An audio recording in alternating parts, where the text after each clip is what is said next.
Hey guys, I'm Veronica, and I am the 2020 Fellow of Schuylkill River Greenways, a Alliance for Watershed Education Center.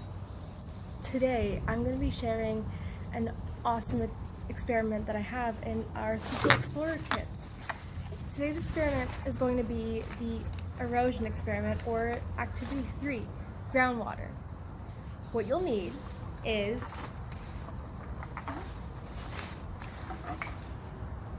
your coffee in your jar, some sugar,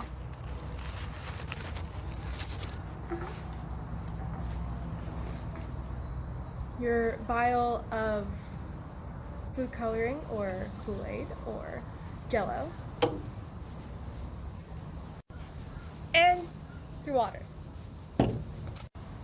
So before we start, let's talk about our materials and what they represent, since we are making a model. Now, in case you don't know, a scientific model is basically the same thing as a model car. It's just a smaller version of something that will happen in real life. It kind of mimics it, or maybe even like a doll.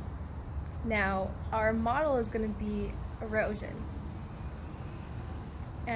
So coffee is going to represent the subsoil, and subsoil is typically always located underneath topsoil, which will be our sugar. And subsoil is thick, dense, and filled with clay particles. And also it slowly absorbs water, but it holds moisture in for longer periods of time compared to topsoil. And now your topsoil, that's your organic layer, or your leaf litter. It's loose, not as compact, water absorbs in it quickly, and if you refer to the back of our worksheet, it gives you a nice explanation of what all of these components and soil layers are. Now, let's get to making our model. First, open up your coffee and try to even it out so there's a flat layer. Now get your topsoil or your sugar out, and you're going to make a even layer on top of the subsoil.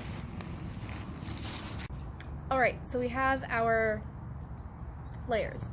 Now, erosion is exposed soil, and it gets washed away in the rain. So let's see what happens when the rain comes down. Pouring your water is going to be a little bit tricky. You want to do it slowly.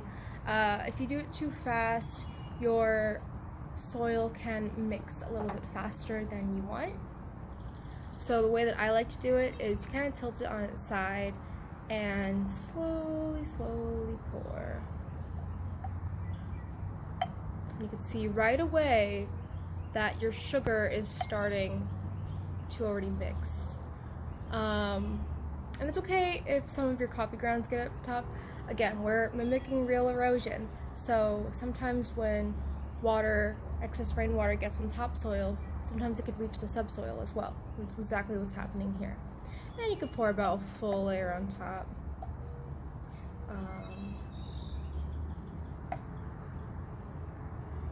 Okay, mine's mixing quite fast, which is, again, it's completely okay. Okay, so this is just after I poured my water in. It's mixing kind of fast. If you have distinct layers, that's okay.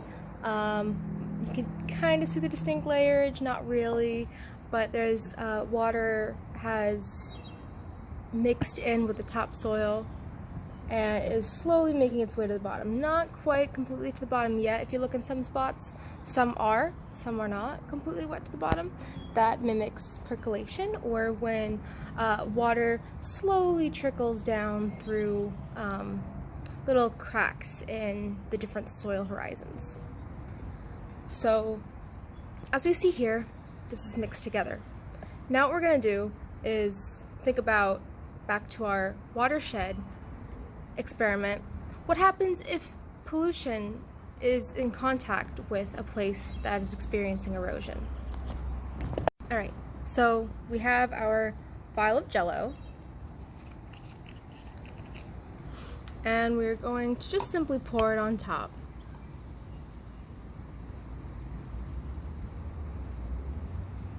I'm going to pretend that my pollution is fertilizer.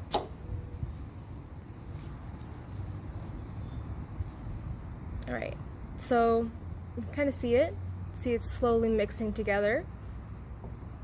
And we're going to set it aside for a bit, see if anything else occurs.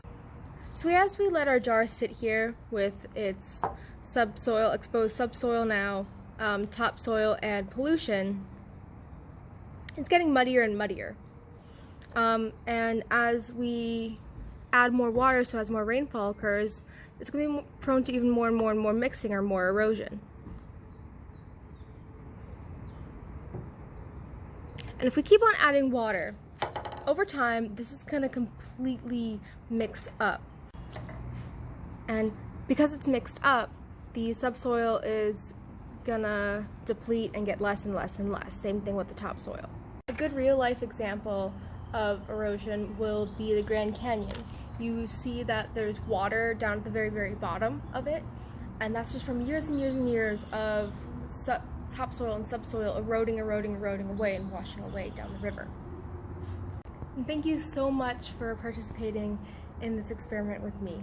I really hope you guys enjoyed it, and feel free to leave a comment for a discussion down in the comments section, or take some photos and tag us in Facebook, Twitter, Instagram, whatever social media you got.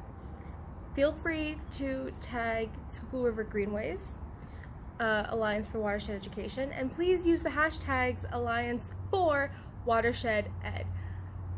I will also attach any other hashtags or links that we would love for you to include in your posts in the description.